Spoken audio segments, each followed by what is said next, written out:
Hello and welcome back to Continental Club, where we discuss the hottest topics in European football. Joining me today, we've got Zach Jalab and Chris Hamill. Looking pretty hot on your red tee. Thank you very much. Flaming red. And we have a big topic on our hands because we are discussing Haaland and Mbappe, because Has Kareem, friend of the channel, has asked, who do you feel is going to win the next great battle in football post Messi and Ronaldo? Haaland and Mbappe could be Sancho. We'll talk about a few different possibilities, but we've got to start with Haaland and Mbappe because it was billed as the clash of the week.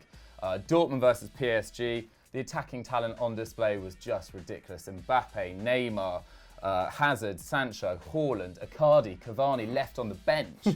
But while there was someone, everyone was buzzing it as Mbappe versus Sancho, Chris, someone else came to the fore in the form of Erling Braut Haaland. Yeah, the 6 foot form of Haaland. Massive. And, I mean, for starters, Jadon Sancho, I think, was perhaps the best player in this game. It looked like he was in third gear, which is quite a frightening prospect when you consider the magnitude of this game. He was just taking the piss for pretty much, I was going to say the full 90, but he was hauled off, wasn't he, late towards the end. But yeah, Haaland, unbelievable. So decisive in this game. I'll read out some of his per 90 numbers and then we can talk a little bit about him because I have been doing a bit of reading, Doogie. That's right. Oh, I like I it. prepared for Continental Club for a change. Man. Had a free morning this morning. So his 2 goals in this game, taking his tally to 11 in 7 for Dortmund, which is quite sickening. I think it stands at around 17 goal involvements in under 700 minutes so far this season. So already that massive financial outlay. The transfer fee wasn't massive. That was just 20 million euros. But the wages apparently were is he actually on big wages? Very similar to the wages that Manchester United offered him.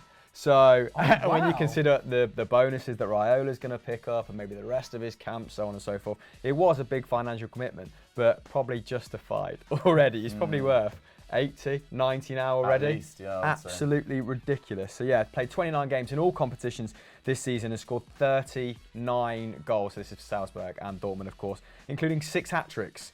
I imagine there's an awful lot of worldy strikers that haven't even got 6 career hat-tricks. You might well be right. Let us know in the comments below if you can think of any. Aguero's got 12 in the Premier League. Haaland's got 6 this season. That's crazy. It's crazy, isn't it? But 4 tackles and interceptions, 2 dribbles, 4 shots, and 2 goals.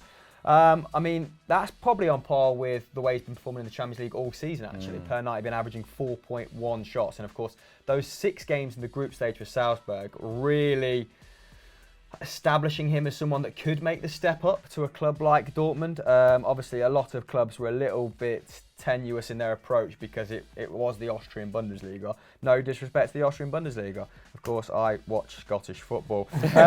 And those 2 goals meant that he becomes the first teenager to score 10 goals in a single UCL campaign and the fastest ever player to 10 in its history in just 7 games, which some of the names he's overtaken. Harry Kane was setting records, wasn't he, a couple of years ago, or equaling records with Raul, I believe, as well. And now Haaland is out there by himself. He's now scored on all 3 of his debuts for Dortmund as well. Not phased at all, not asked by any occasion. And I actually read a little bit into their... So when they were scouting him, it wasn't just about... And by the way, Dortmund have been scouting him for a long time. Not a short-lived love affair, this. They saw him play an under-17s Nordic Football League tournament or match and have scattered him in every game ever since. He's a nutter. They went to watch him in the flesh 28 times before this as well. So when Man United were like, oh, we're going to fly Ollie out from, out to Salzburg, Dortmund were like, yeah, we've done this for years. Been there, done that. We've been trying to sign him for the last 4 years. So it kind of pales in comparison. But yeah, they said elements of his character were really appealing as well. Never got too down if he missed a chance. Conducted himself well off the pitch and in interviews. Very confident. Well, his idol's Ibrahimovic, isn't it? Which you can see. Taking a little of that ego. Apparently Michu as well. Really? Yeah. I didn't read that. He used to tag himself as Michu in his Instagram photo. Okay, niche. But yeah, so it makes the whole signing, the whole endeavour, look like an absolute bargain. And just to give you some of his Bundesliga stats to round off this section, 3.5 shots, 0.6 key passes, has been playing more as a number 9. And it's not really a player they've had at Dortmund since the likes of Lewandowski. And apparently, the board, like Votska and Zorc, were so keen to sign him because it would force Favre to stop playing attacking midfielders in this number 9 position. Oh. You know, like Royce has Right. been... Yeah, Royce Hazard, Betts Royce. has even been there. And even Royce himself said we haven't had a player like this since Level. So the board are hoping that it kind of forces Favre to change his hand a little bit as well. But yeah, 1.2 dribbles and an expected goals and assist ratio of 1.3 per 90, which is absolutely stinking, isn't it? So yeah, we're all talking about Jadon Sancho and Mbappe, but Haaland's just rocked up and replicated those numbers with Yeah. aplomb. Just- He's so easy. unbelievable. Though, like, give it time. Like, if he carries on at this, then yeah, sure, he's going to be the world's best ever player. But maybe not best ever. No, I didn't mean ever. But he's going to be a very, very good player. Messi And might have something to arguably say about a Ballon d'Or winner in the future. But you're right, it was very much meant to be kind of Mbappe versus Haaland and Sancho in this game. And people kind of talk as if like Mbappe had a really bad game. Like, he was okay. PSG in general weren't the best. Neymar didn't have the best of games either, to be honest. But Mbappe still got an assist. He still completed 4 dribbles. He still had 2 shots. Like, he's okay. Didn't touch the ball for the first 7 minutes. Which is a surprise. I'm Team Haaland. But then also, yeah, there you go. But I mean, I've raved about Mbappe a lot, and I think he is an extraordinary talent. I think you've got to keep in mind as well, he's only got 2 years left still on his contract at PSG, and then he could be off to wherever the next stage is for him, Real Madrid or you know, fingers crossed, Chelsea. Do you think he'll be pushing for a move in the summer at all? I don't think PSG. If PSG want to make the most money, then they sell him in the summer. Because in my head, for someone like Kylian Mbappe, he's also said he does like the idea of a move to somewhere like Spain, to Real Madrid, to work under Zidane. Then if they want to make their most amount of money on him, where they could see close to 300 million, maybe even break the record, and possibly with, you know, the whole FFP scandal at the moment, Probably just break they may even, need it. don't they? Yeah. Then it could be this summer where they make the most amount of money. Otherwise, there's only a year left on his contract, and then clubs will be like, "We'll just wait a year. He'll be a year older. He'll then have the World Cup on his shoulders, and then we'll pick him up on a free and not have to spend close to 300 million pounds on him." Yeah. And he's still doing okay. 24 games he's played this season, 19 goals, 8 assists. It's not too bad. Just goes It's under not the too radar, bad at doesn't all. it? And that's the other thing, right? At least where the Bundesliga is considered better than Ligue 1. So the fact that Haaland is Rightly performing, the fact Haaland is performing at this level in a better, tougher competition, you notice it a bit more. And we're used to Kylian Mbappe now for the past couple of years. We've seen him doing it. So him scoring at a rate that he's scoring at the moment, it's not really a surprise, is it? Another little narrative thread I wanted to pull out in this game we're talking about is Neymar as well, who obviously he was out, I think, 4 games prior to that with a cracked rib. He wanted to play, the club didn't want him to play, obviously wanted to save the Champions League. When he came in, he looked unfit as a result, so I could have, admitted it after the game. He looked out of sorts, as did Neymar. Do you think that Mbappe will look at the way that Neymar's relevance has dissipated, to be frank? How can Neymar feature in this game? We talk about Ronaldo and Messi here as well. Neymar was always supposed to take up that mantle. And for 4 years, was comfortably the 3rd best player in the world. So he's featured in this game, he's scored in this game, and still it's Haaland this, Mbappe that. He must be fuming. But do you think that Mbappe will look at the way his career stagnated at PSG and be like, I want to get out of here? Yeah, well, 18 months. I think Neymar's career is also stagnated because of his injury record. Like, you can't really just say it's stagnated on his performances alone. Like, when he's played for PSG, he's been exceptional. Whereas Mbappe's injury record's fantastic. Like, I think he's played 40 games plus for 4 years in a row now. But Neymar's first goal in a knockout stage. Well, it was his first game in a knockout stage for PSG. Which is kind of like ridiculous. Well, the whole transfer to PSG, we've always kind of been a bit, was that the right move for him? Is he really going to win the Ballon d'Or and that kind of competition? I was still quite confident going into this game that PSG would go through the tie, but now I'm not. Now I'm not entirely sure, to be honest. What, the part of France? Dortmund were really impressive and much more solid defensively than I've seen them in the Bundesliga for the last month or so. And they've been absolutely ridiculous. I think they've scored 22 goals in their last 5 Bundesliga games, Dortmund. Which is just ridiculous. It was both the respective leagues' top goal scorers going head-to-head in this game, wasn't it? Ridiculous. And I don't. On your point, Zach, about Mbappe moving on, I'm not sure anyone's got the cash this That's summer. what I'm saying. Yeah, because that's Real Madrid drops 300 million last year on all their signings. I don't think Barcelona will. I don't think Liverpool will unless they sell one of their front three. Agree. And then I can't really see him going anywhere. I agree. And if he has a worldy Euros as well, that just puts even more money on his price tag. I think if he does move, it will be not this summer coming, the summer after, or the summer after that when he's not got any when his contract runs out, because then you can get him on a free. But still, whoever gets him is going to have to be paying him mad wages. I mean, for me, he's obviously well ahead of Haaland at the moment. I mean, he's So 2 years. If Haaland keeps it up, Yeah, for sure. But Mbappe's got 4 league titles to his name. He's played a crucial role in the World Cup. Yeah, I mean, no one's ascended to that level as quickly as Mbappe have they? But Haaland is kind of replicating it a little bit. Obviously, still only 19. And it was Mbappe's skill set that made him really devastating, wasn't it? The fact that his technique was so good and he was so quick and physically gifted, and they didn't seem to conflict with one another. You look at Haaland and that 60-metre sprint he did, and you're like, how is that guy so big? He's so quick. 0.3 off the world record for 60 metres. Like, he's honestly frightening how fast he is. I don't think the because in Germany they do play a high line as well. I don't think defenders realise how quick he is. Yeah. And so many of his goals have been just on his movements. I mean, his movements like still fantastic, but you can see like when he links up with his teammates for a couple more months, I think it's going to be frightening. But his teammate that we've got to talk about in this discussion for potentially leading in the next decade of performances on this, not just this season but last season as well, Jadon Sancho. He is taking his game to a new level, particularly in the Champions League. Like last year, I think it was 2 goal involvements in 7 games.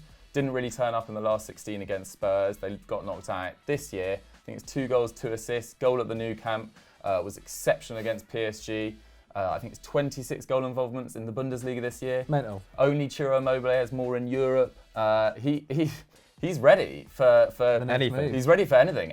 Any club that bought him this summer, he could go straight into that starting lineup. I think with players over, let's say 1,500 minutes, I think he is the deadliest in the squad. I think his expected goals and assists is about 0.9 per 90 at like 19, 20 years old, whatever he is, which is frightening. Like, we expect inconsistencies. Like Haaland is going to have games where he disappears, and even some of his link-up play in this game, not the best. You even saw Jadon Sancho and Hakimi saying to him like, "Can't pull back or go to the back post." Like, it's not all there yet. That would develop as well, wouldn't it, over time? Yeah, but there's just players like Jadon Sancho's already at 20 and could probably, like, in terms of where would be like a good progression for him. We obviously had a massive debate on the Football Social as to whether Manchester United or Chelsea be better destinations for him. Liverpool's obviously the best, but that would mean a massive kind of like culture or system change in Liverpool, wouldn't it?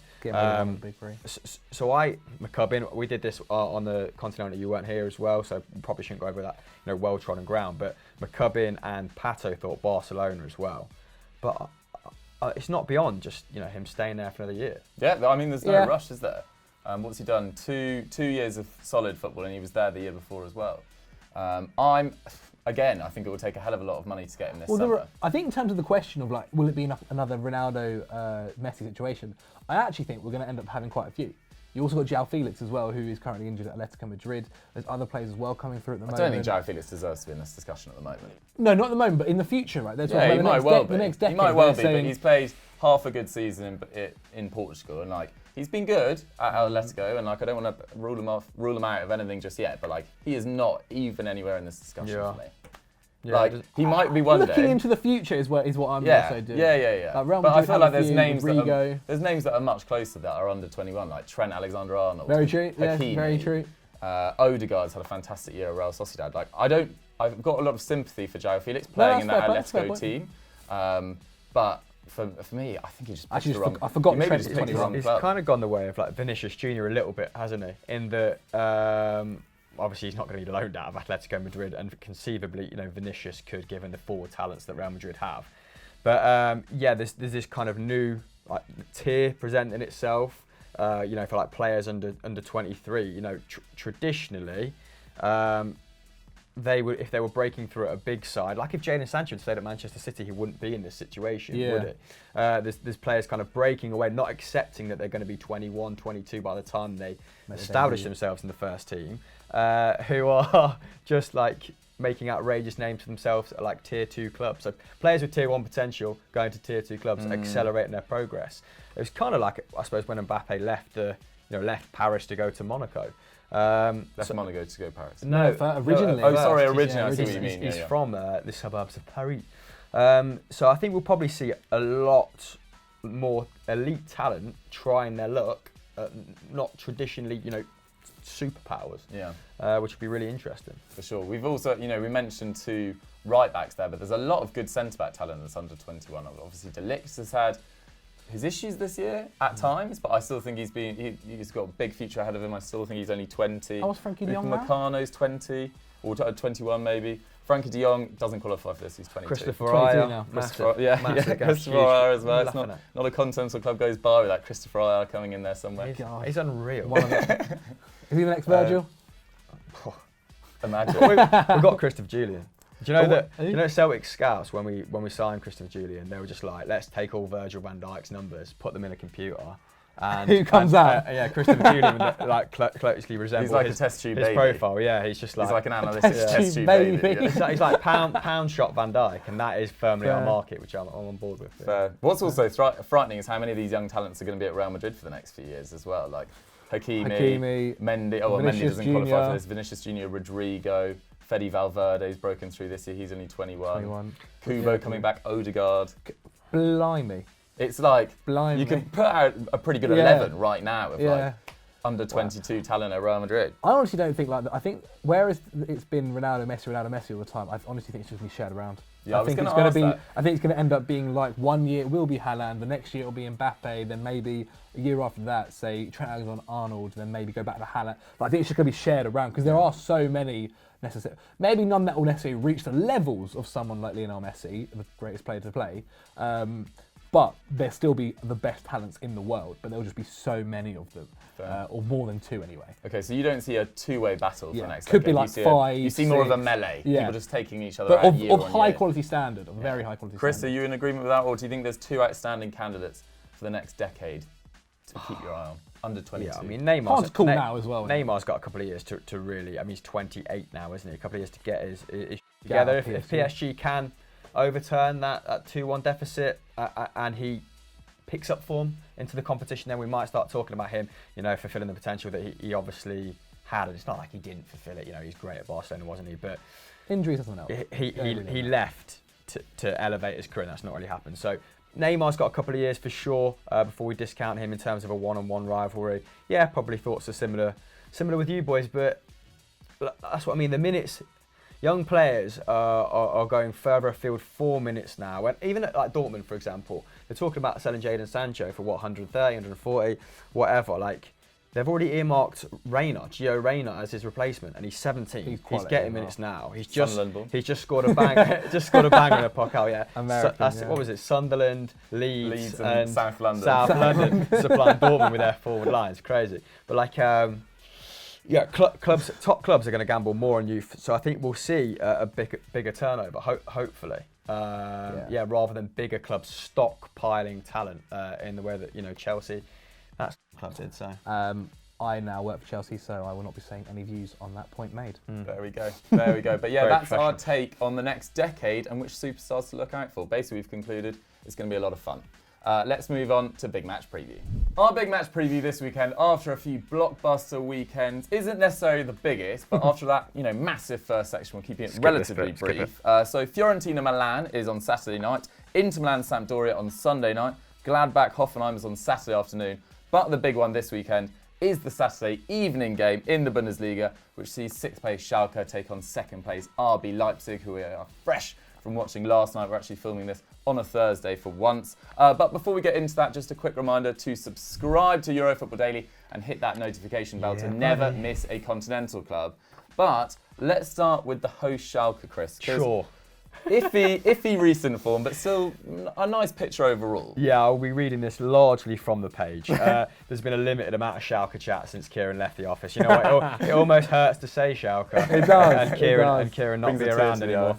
So they had a really solid start to the season, didn't we? They were sort of surprise contenders for Champions League football after having that lacklustre season the season before, following that 2nd place finish. I think they were 4th after 15 games, winning 8, drawing 4 and only losing 3 of those, and that left them 5 points adrift of league leaders Leipzig. But it's taken a little bit of a dip since then.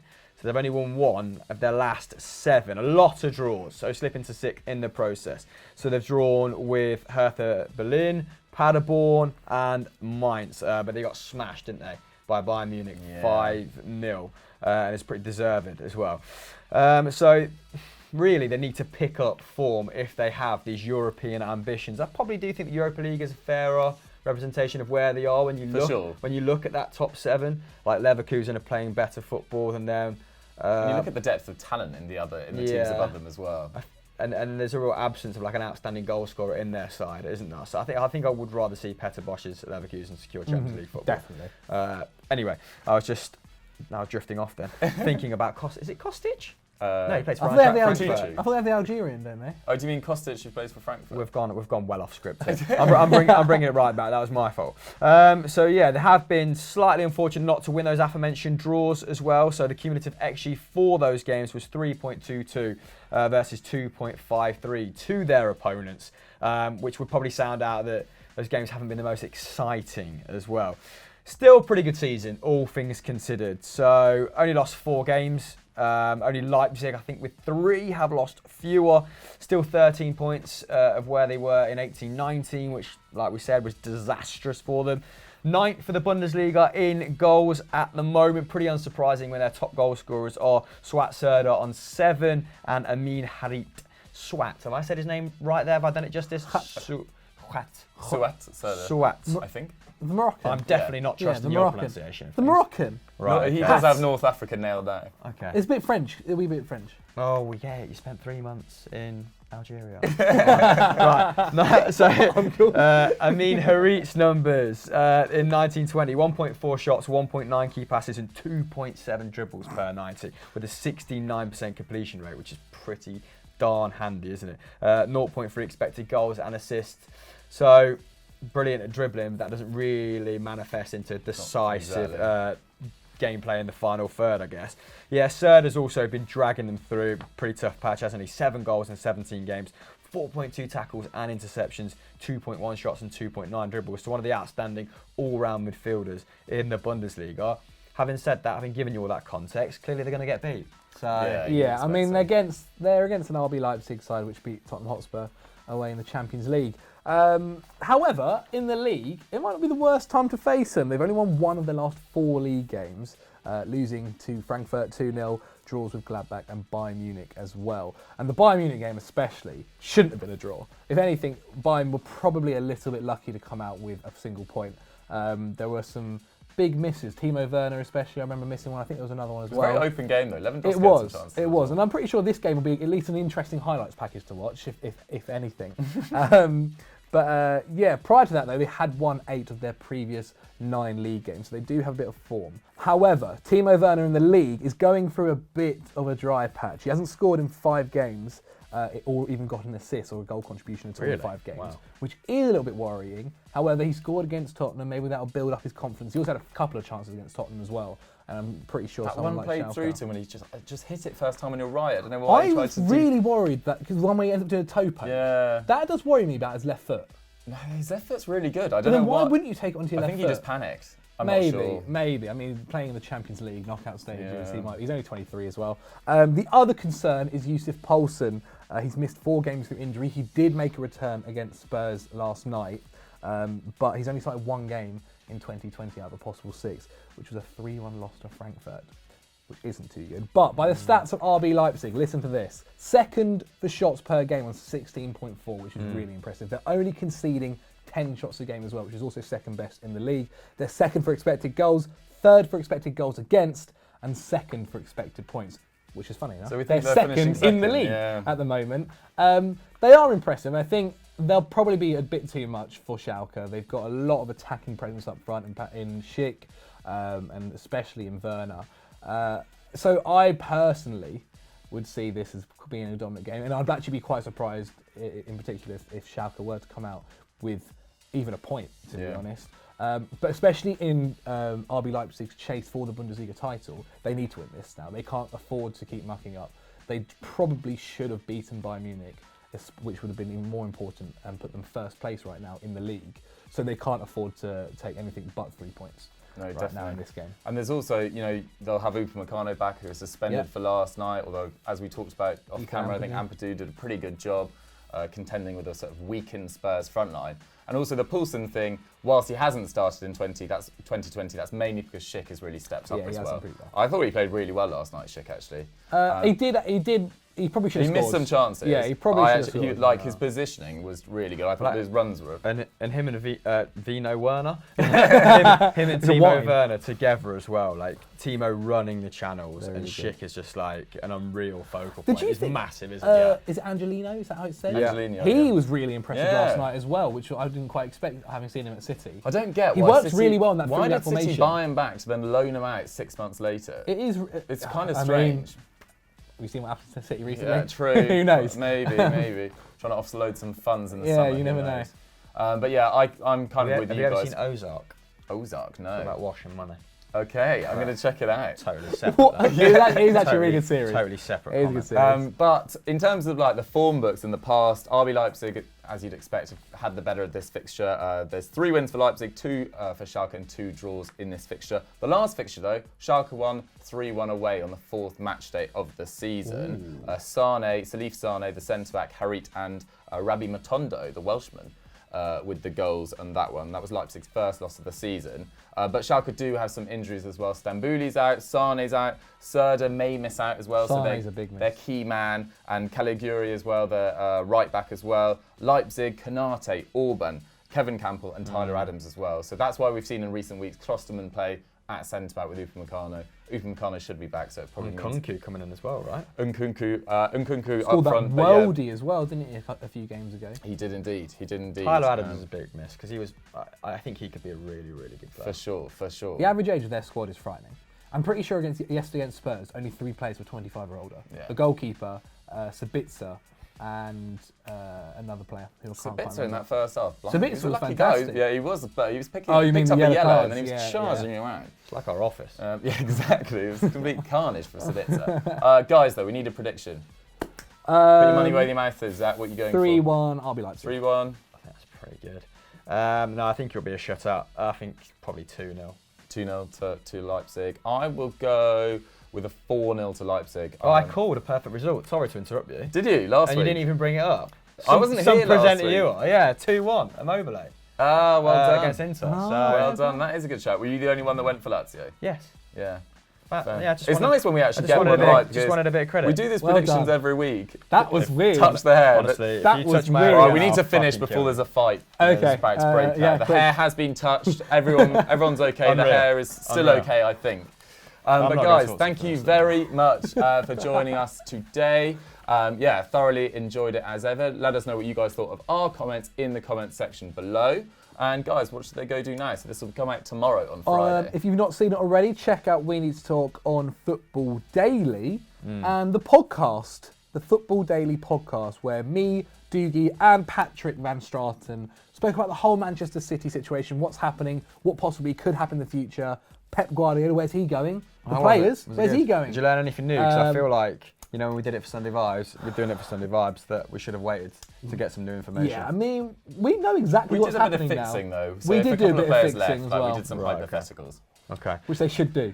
And if you have got your, fix of European football, then go and check out the latest episode of Journeyman, where it's all about Berry, which is, a complete antithesis to what goes on in this show, I guess. Very good video all the same. Yeah, shout out to John and Marcus for joining us in the studio today, and we shall see you guys soon. Thanks for watching. Bye.